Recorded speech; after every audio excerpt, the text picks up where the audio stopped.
तर मंडळी, अशोका वॉरियर सोबत आम्ही निघालोय नाशिकला. रात्री प्रवास करून आम्ही पहाटे नाशिक शहरात पोहोचलो. काही वेळ त्रिरश्मी बुद्ध विहारात आराम करून आम्ही सकाळी त्रिरश्मी लेणीकडे रवाना झालो. सर्व टीम सोबत अल्पोपहार उरकून आम्ही त्रिरश्मी टेकडीकडे पोहोचलो. पायऱ्या चढत चढत सर्व टीम लेणीकडे जाऊ लागलो. थोड्याच अंतरावर प्रसिद्ध धम्मलिपी व लेणी अभ्यासक तसेच लेखक आदरणीय अतुल भोसेकर सर आमची वाट पाहतच होते. सरांच्या बौद्ध साहित्य प्रसारक मंडळ या संस्थेतर्फे प्रत्येक टप्प्यावर लेणीबद्दल माहितीपर फलक लावण्यात आलेले आहेत. सर प्रत्येक टप्प्यावर आम्हाला माहिती देत होते. सरांसोबत सर्व टीम लेणीवर पोहोचली. सरांनी त्रिरश्मी लेणीचे प्रत्येक बारकावे, तिचा इतिहास व संवर्धनाबद्दल खूप आत्मीयतेने समजावून सांगितले.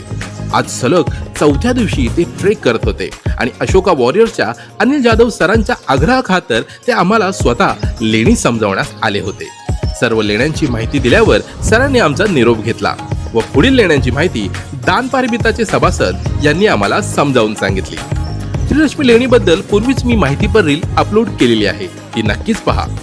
कार्यशाळा संपून पुन्हा एकदा त्रिरश्मी लेणी नजरेत भरून आम्ही परतीला निघालो. लवकरच पुन्हा भेट होईल अशाच एका बुद्ध लेणीवर. तोपर्यंत जय भीम, नमो बुद्धाय, धन्यवाद.